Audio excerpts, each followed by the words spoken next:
High, কি অবস্থা সবার? আসসালামু আলাইকুম। আমি শেয়ার করছিলাম থেকে।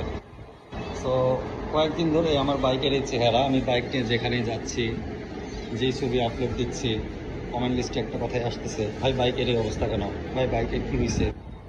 তো বাইকের কী হয়েছে একটু বলি।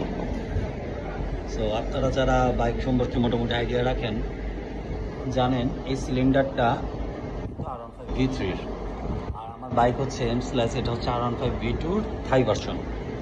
এখন প্রবলেম হয়েছে কি, প্রবলেম না, আমি এটার ভিতরে V3 সিলিন্ডার ব্লক লাগিয়েছিলাম যে টেকনিক্যালি একটু সিসি বাড়ানোর জন্য, প্লাস পারফরমেন্স কীরকম বুস্ট আপ করে সেটা দেখার জন্য। তো আমি সেটা করেওছি, করার পরে ভালো হয়েছে। বাট আমার যেটা হয়েছে, আমি ব্রেকিং পিরিয়ডে গাড়ি মানে ঢাকার বাইরে ট্যুর দিয়ে আসছিলাম 400 কিলো চলার পরেই। তো ওই অবস্থায় গাড়ি টপ তুলছি, টপ চেক করছি, ঘুরছি। তো উইদিন 2 মান্থস আমার পিস্টনের চুরিগুলো ওভারহিট হয়ে সাউন্ড করা শুরু করছিল এবং পিস্টন বাড়ি খাচ্ছিল।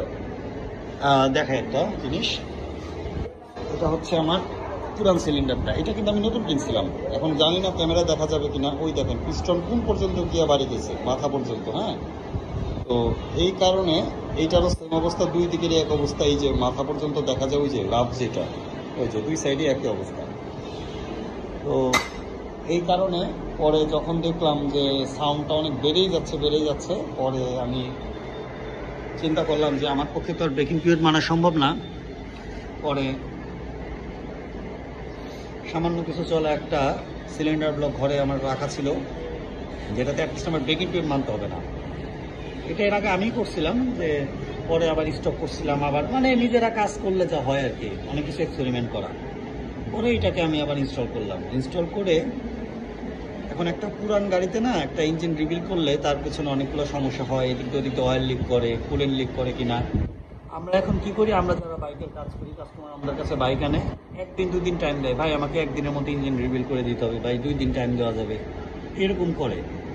এই ভিডিওটা করতেছে কেন আমি আপনাকে সেটা বলি। আমি যেহেতু নিজে বাইকের কাজ করি, বাট তারপরেও আমি আমার বাইকের ইঞ্জিন রিবিল করেছি আজকে 4 দিন।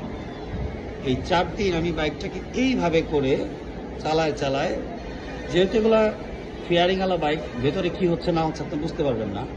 আমি সব কিছু থ্রু আউট চেক দিয়েছি, কোথাও দিয়ে লিক করে কিনা, কোনো ইস্যু আছে কিনা, কুলেন্ট কোথাও দিয়ে ওভারফ্লো করতেছে কিনা, লিক করতেছে কিনা, এতগুলা পাইপ যেগুলা, এই পাইপগুলা যেগুলা বিভিন্ন চ্যানেলে এসে সেট হয়েছে, এগুলো সব লাগছে কিনা, সব কিছু চেক দিয়েছি। চেক দিয়ে আজকে মোটামুটি আমি ফাইনাল যে হ্যাঁ ঠিক আছে। আপনারা আমাকে যারা পার্সোনালি চিনেন জানেন, আমি বাইক নিয়ে পুরো বাংলাদেশ ঘুরছি। এই বাইকটা আমার 1 লাখ কিলো চলা, 1 লাখ প্লাস চলছে। সো একটা 1 লাখ চলা বাইক, তার কিছু ইস্যু থাকবে। আপনি যতই সেটাকে সকাল বিকাল গোসল করান, কোনো লাভ নাই, ইস্যু হবে। কারণ এইজিং একটা ফ্যাক্ট, এই জিনিসটা হয়। তো আমি যেহেতু এটা আবার নতুন করে রিভিল করলাম, রিভিল করার পরে ইস্যু তো থাকবেই, তারপরেও প্লাস মাইনাস মডিফিকেশন করতে হয়, যেহেতু আরেক গাড়ির সিলিন্ডার ব্লক আরেক গাড়িতে লাগাইছি, কিছু ইস্যু থাকে।